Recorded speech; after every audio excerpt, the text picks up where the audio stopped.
Orang yang suka mengalami lelah itu dalam usaha itu biasanya ya kita harus teliti sendiri gitu. Ada masalah apa? Mungkin dah sama orang tuanya gitu. Ya kuncinya ya nomor satu ya orang tua sama guru. Ya kalau udah sukses jangan lupa berbagi juga gitu kepada orang-orang yang membutuhkan seperti anak yatim. Ya orang-orang tidak punya gitu. Ya berbagi kepada pesantren ya, insya Allah tidak akan kurang gitu. Karena sudah janji Allah, barang siapa yang memberikan sesuap nasib maka saya ganti beribu-ribu. Assalamualaikum warahmatullahi taala wabarakatuh. Wahai saudaraku, mari subscribe, like, comment, and share channel kami. InsyaAllah menjadi amal jariah buat antum sekalian.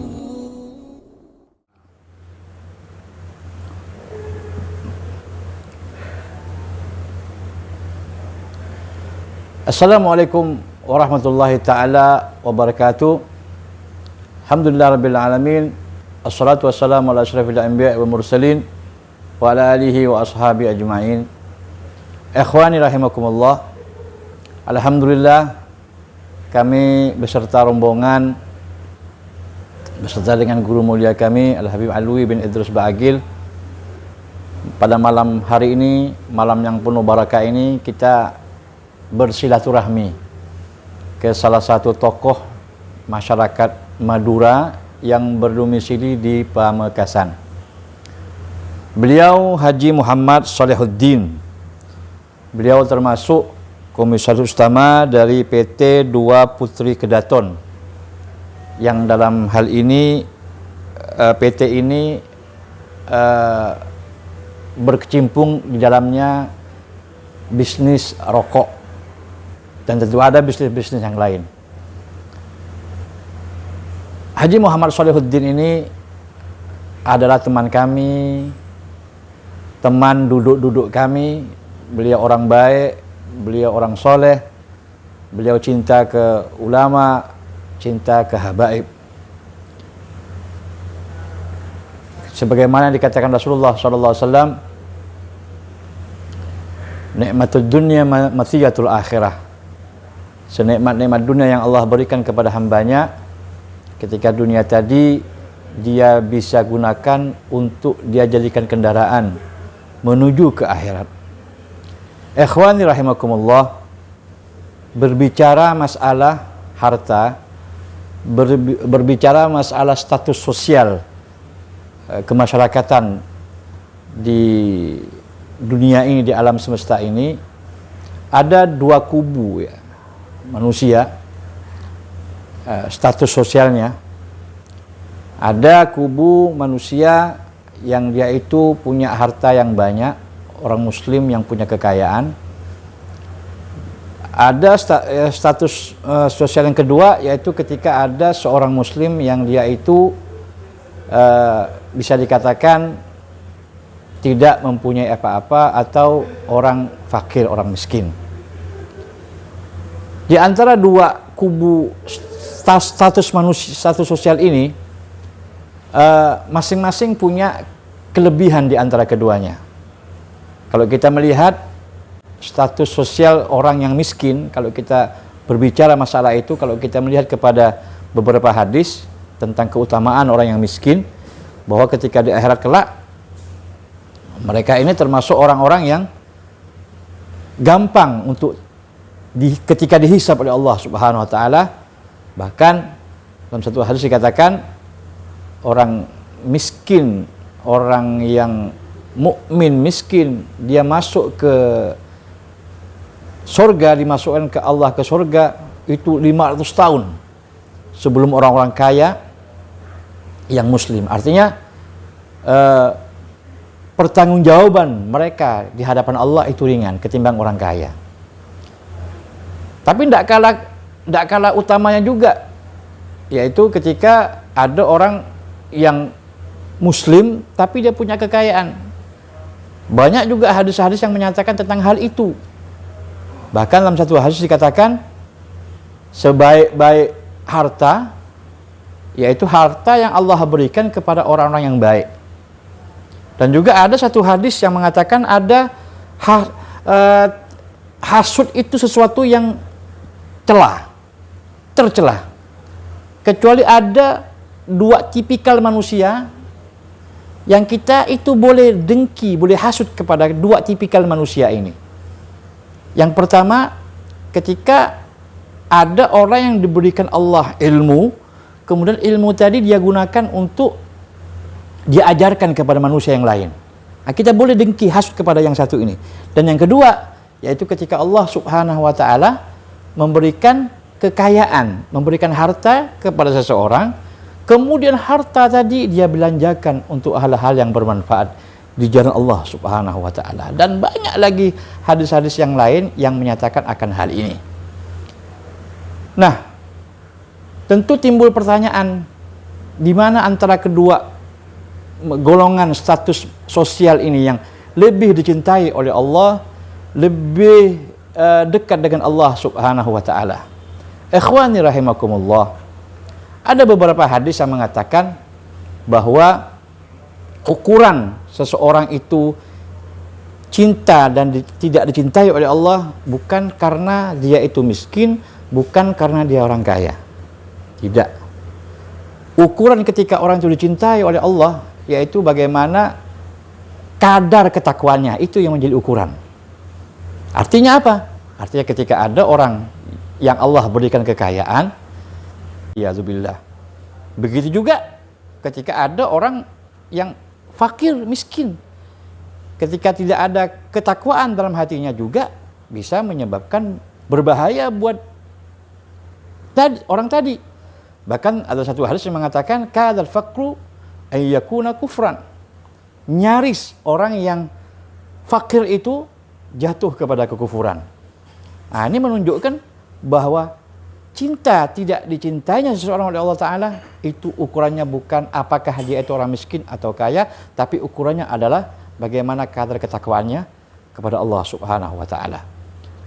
Bahkan ada beberapa hadis yang mengatakan, kata Rasulullah SAW, bahwa yang dinamakan kaya yang sebenarnya itu bukan orang yang mempunyai harta bergelimang harta, tidak, bukan itu yang dinamakan kaya, kata Rasulullah SAW. Jadi hakikat orang kaya, kata Rasulullah SAW, ketika dalam hati orang tersebut ada qanaah, merasa cukup dengan apa yang Allah berikan kepada dia. Itu makna daripada kaya itu sendiri. Memang kalau kita melihat daripada sejarah orang-orang ulama, para kiai, para habaib, orang-orang yang dekat dengan Allah, kalau kita melihat mereka tidak banyak, tidak sedikit daripada mereka yang Allah berikan kekayaan yang luar biasa kepada mereka. Kita tidak jangan jauh ke belakang lah ya. Kalau kita jauh ke belakang, kita boleh lihat bagaimana seorang sahabat yang bernama Abdurrahman bin Auf, Utsman bin Affan, yang mereka diberikan Allah kekayaan yang luar biasa. Tetapi kekayaan tadi tidak mengakibatkan orang tersebut jauh daripada Allah SWT. Dan juga kalau kita lihat era-era sekarang ini yang kita bisa lihat kasat mata, banyak daripada ulama-ulama yang ketakwaannya luar biasa, Allah berikan kekayaan kepada mereka. Nah, jadi arti daripada kaya itu sendiri, kata Rasulullah SAW, yaitu bagaimana dalam hatinya ada qanaah, menerima apa adanya.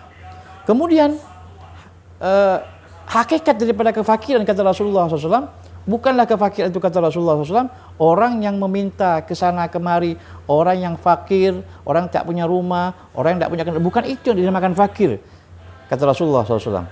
Yang dinamakan fakir, miskin adalah miskin jiwa, tamak, merasa kurang.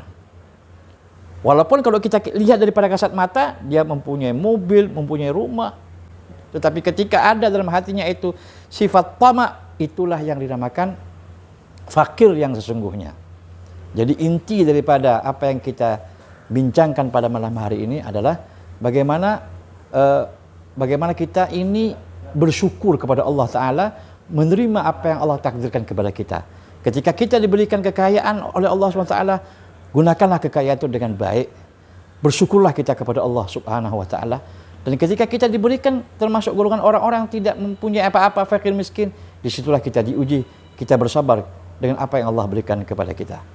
Sebelum kami tutup session ini, sedikit saya akan memberikan kepada antum sekalian satu hadis qudsi yang mungkin ini bisa kita jadikan muhasabah, kita bisa jadikan introspeksi bagi diri kita pribadi dan antum semua. Dalam satu hadis qudsi Allah berfirman, kata Allah dalam hadis qudsi tersebut, aku cinta pada orang yang kaya, aku cinta kepada orang yang kaya yang dermawan. Tetapi pada orang yang fakir yang dermawan lebih aku cintai. Aku cinta pada orang tua yang soleh, yang berumur, dia soleh takwa kepada Allah, tetapi ketika ada seorang pemuda yang soleh, yang bertakwa kepada Allah, dia lebih aku cintai. Kemudian kata Allah Ta'ala, aku benci pada orang kaya yang sombong dengan kekayaan yang Allah berikan kepada dia. Tapi aku lebih benci kepada orang yang fakir, yang sombong.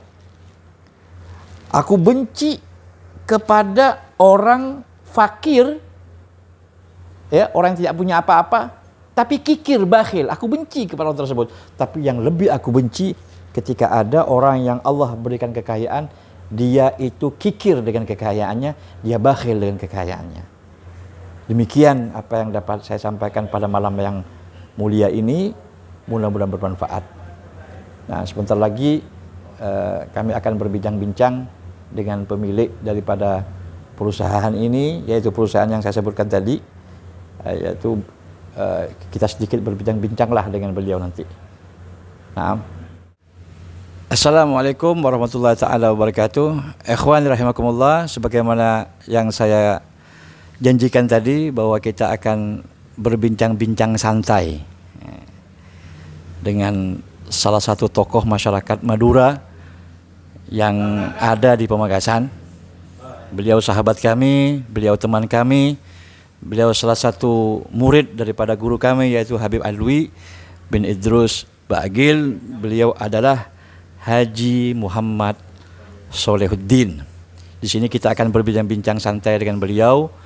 Mungkin juga bincang-bincang santai ini bisa memberikan motivasi kepada saya, kepada yang menyaksikan acara ini. Naam.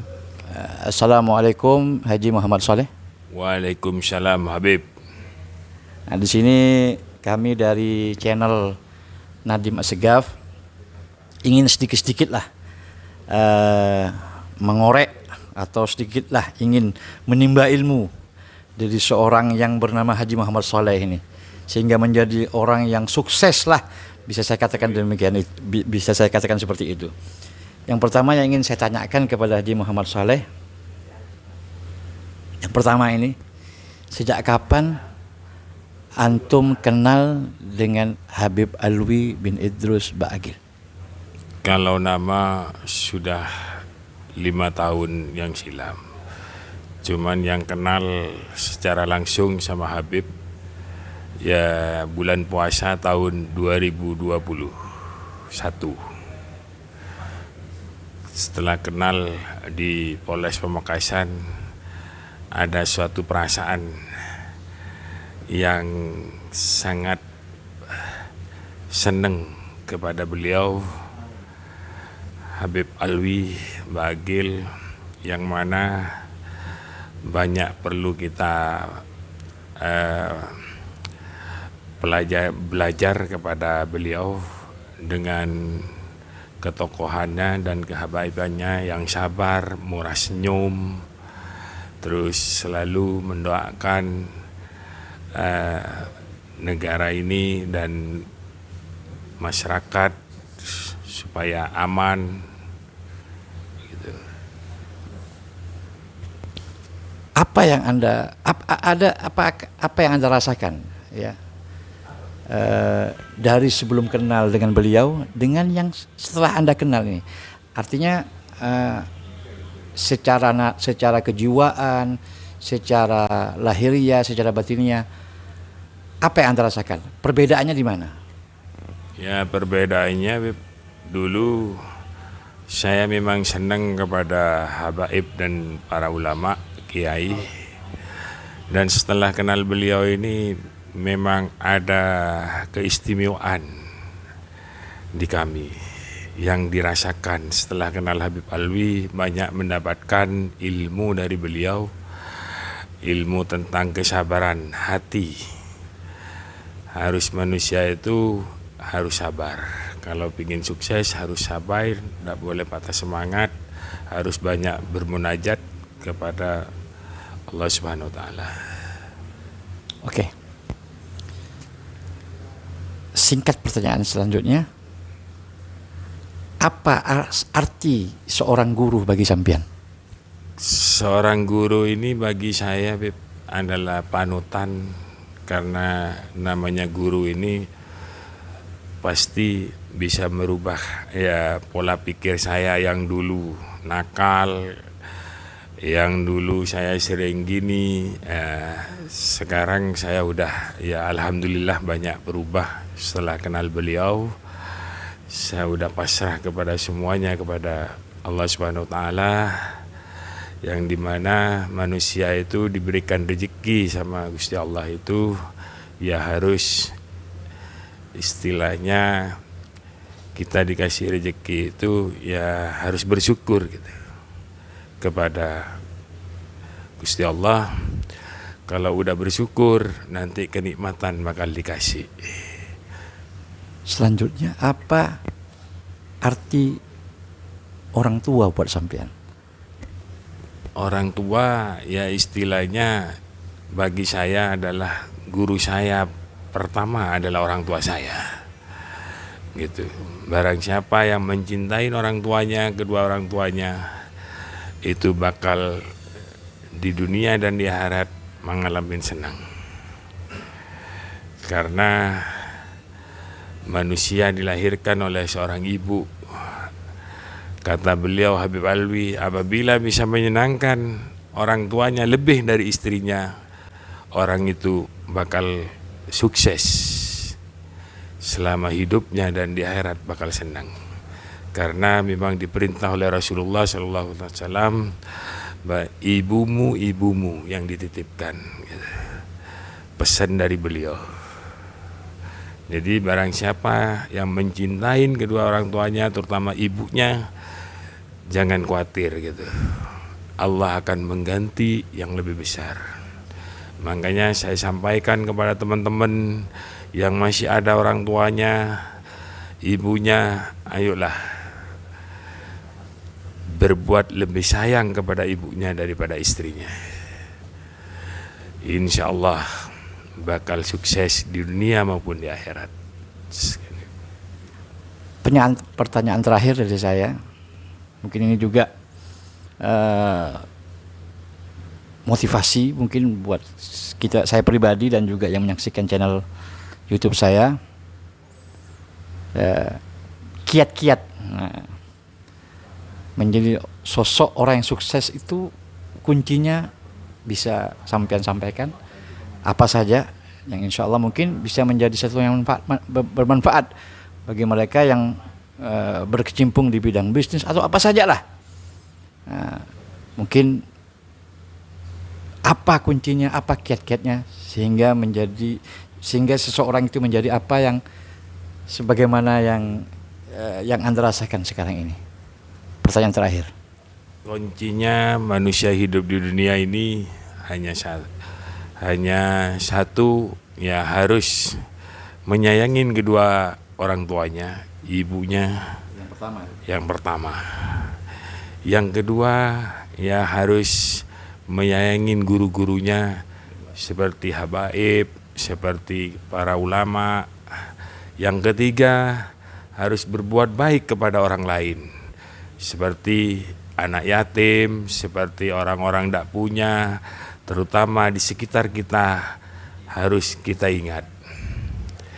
Kuncinya di situ. Dan orang sukses ini biasanya tidak pernah mengenal lelah demi keberhasilan kan gitu.